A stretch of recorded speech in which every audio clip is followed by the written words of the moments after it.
Well, ladies and gentlemen, dito po sa darating na Biyernes at 1 p.m. Meralco kontra FEU sa GMA News TV. Pakilala na po natin ang ating pangatlong miyembro ng ating panel, Rina Villamor. Thank you, Noah. Well, in this kind of matchup, ang importante sa kanilang tanungin is ano bang mas importante, ang talent o ang skill nila? According to Coach Ness, ang pinaka-importante dito yung skills nila na nahuhon nila during their practices. Sabi nga niya, it's very important for them to play smart in today's ball game. And a smart volleyball player must be well-versed in both tactical and technical skills. Importante rin na maging consistent sila sa larong ito dahil ayaw nilang maulit yung nangyari sa kanila against the Air Force team na naging complacent sila during that second set. Meanwhile, no, a quick update on some of their players. Itong si Joy Benting, yung dalawang tuhod nga niya ay injured. Itong left knee niya ay may MCL. It's not completely torn kaya hindi naman kailangan ng surgery. Itong right knee naman ni Joy Benting ay may pain due to some weaknesses brought by the muscles on the shin bone and thigh bone also. I'll stay with you right now, Rina. No? Sino dyan? Joy Benito o Angela Benting? Dalawa yan Sorry, si Joy Benito. Si Joy Benito, ito. Yung left knee niya na may MCL at itong right knee naman niya na may pain. Ito naman si Aiza Maiso, may left elbow strain naman ito. Brought about by a soft block on one of Rose Vargas' hit during one of their practices. Thank you very much for the update. So it is actually Joy Benito na alam naman natin perennial problem sa kanyang tuhod. Actually suffered an ACL injury nung kanyang college days with San Sebastian. So at least na makikita natin Pao Soriano. Earlier pumasok na sa ating front line. Si Pao Soriano naman kakabunot lang ng dalawang wisdom tooth.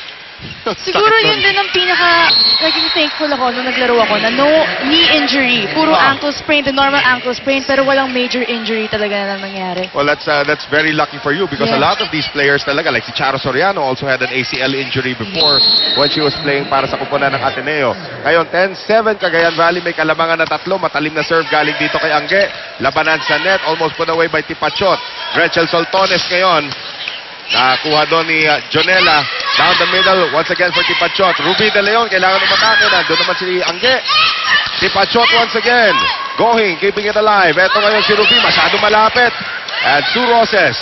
One more time around. Ruby, alam ko, atake si Going eh. Kaya niya yan. Oh, Soraya, great dig by Going. Nice. And Soltones, great miss. It goes by. Sayang. But it was close. You gotta admit that was really close.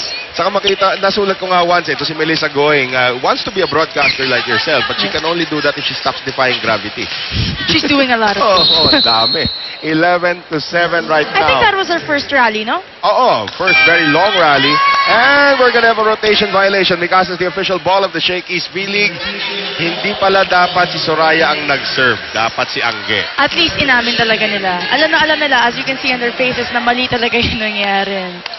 And very quick, of course, yung ating officials. Pwede naman magtanong. Yun ang kagandahan sa volleyball. Hindi tayo sure. Sino ba ang serve? Pwede mo naman tanongin yun Actually, pwede ka na talaga magtanong. Soltones, eto na yung wicked jump serve niya. Hala! Jonella, ganda sana ng reception. Hindi na naabutan ni Soraya. At si Jonella, nagsa-challenge sa mga ganyan. Sa key kasi pagdating sa jump serve, it's consistency. It's very deadly, pero talagang pag nagkamali ka, malaki ang chance sa tuloy-tuloy na. And I noticed later on in your career, nag-develop ka na rin ng konting jump serve, Michelle, ha? Jump float. Jump float na yun. Never ako nakakuha ng jump serve. There it is. Tipachot going down the middle. Nawala si Going sa zone 6 at easy put away.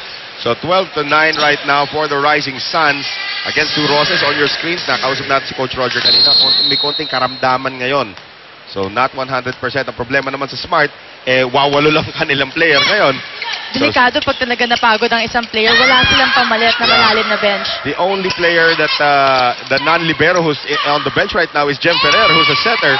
Jonella gets to that one. But it was outside. I can see it was outside na. Pero buhay pa rin ang bola rito. Here's Ruby going to Maru. At binuhay, panandalian ni Eulalio, pero puto siya para sa Smart Maynila. Ito, dalawa na lang, Michelle, ang inahabol ngayon. Napasigaw si Coach Ness dun sa kinuha ni Jonella. Alam niya rin na outside, napasigaw talaga siya. Well, si Jonella kept the point alive at the wrong time. Ito ngayon, Ruby De Leon, matalim na serve na naman. Soraya going to Aiza Maiso, and Maiso will miss.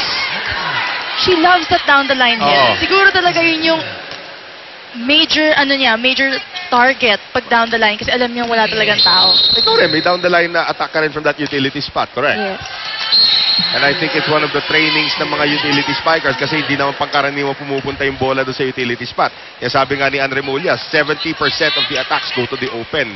Kasi hindi mo rin masasabi kung maganda ang defense ng libero mo. Right. If maganda, dun pupunta sa gitna. But if not, your utility is parang contingency na lang. Right. Pag kailangan mo pa ng isang spiker, back up. But now it's Maiso going to the open spot that time and tries to get the point pero maganda rin depensa ang nilaro doon nitong si Maruban at Tiklan. Ako, tignan mo ito, Michelle, isa na lang ang kalamangan dito ng Cagayan Valley. They were up 5-0 earlier. But that was a net violation. Yes. I think she was... Yes, it Yun was ang a net tinawag, yeah. violation. But it was a smart move. And now for the net spikers, Charo Soriano, probably one of the smartest volleyball players out there.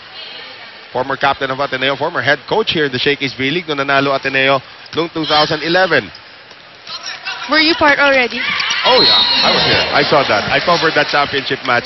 And Isa Maiso scoring again. Actually, matagal na ako dito sa Shakey's V-League, 2007 pa. No? Tumanda na ako dito. Yan lang kailangan malaman. Secret. Here's the serve once again. Tipachot, Gohing gets to it. Lipat naman dito kay Banatikla. Isa Maiso, second ball, natakam. Yan tuloy, napunta sa net. Yan ang advantage ng mga left-handed spikers. Ah. Kaya nila kunin yung second ball kahit hindi na kailangan iset sa kanila ng kanilang mga setters. Ang problema nga lang dito, dahil sa mga errors ng Rising Suns, Michelle, isa na lang ang kanilang kalamangan. And as you mentioned earlier, from 5 points Yeah. na lamang kanina. Soraya ngayon, going to Pau Soriano. Backset ngayon para dito kay Sue Roses. Dug up there by Jonella. Soraya, backline attack. Great defense by both teams. And Sue with the runner. Soraya, binuhay pa rin. Pau Soriano, wala sa pwesto. Tabla tuloy tayo, 14-all. This is amazing na kahit hindi mo kakilala yung setter mo, kahit galing ibang bansa pa setter mo, nagkakaintindihan pa rin sila sa loob ng court. Well, I'm sure either natuto sila mag-Thai o tinuruan nila mag-English yung setter nila. Sign language. Yan Oo. of the art of sign language. Soraya ngayon, Maiso. Banatikla took her eye off the ball momentarily at bumalik tuloy ang kalamangan dito sa Rising Suns. Miscommunication right there. Nakakapanghinayang yung mga ganong pagkakamali talaga. Ayun si Isa Maiso, ito maganda rin ang service record dito at least pagdating sa serve, ano? Going good reception. De Leon on the combination, Soltones. Nakuha naman ni Tipachot. Soraya ngayon, pumunta kay Kapitan Tabakero. Yan, nagmintis. Tabla tayo, 15-all. Hinihintay niya yata yung off-the-block hit na tatawagin ng referees pero tumama sa net yung bola kaya nag-outside. At alam mo yan, as a volleyball player, Michelle, di ka pwedeng umasa sa tawag ng referee hanggang hindi pumipito. talaga. Diretso pa rin. Soraya ngayon, babalik ulit kay Angge. Soraya with a good dig. Angge will attack one more time and Angge will miss again and look at this.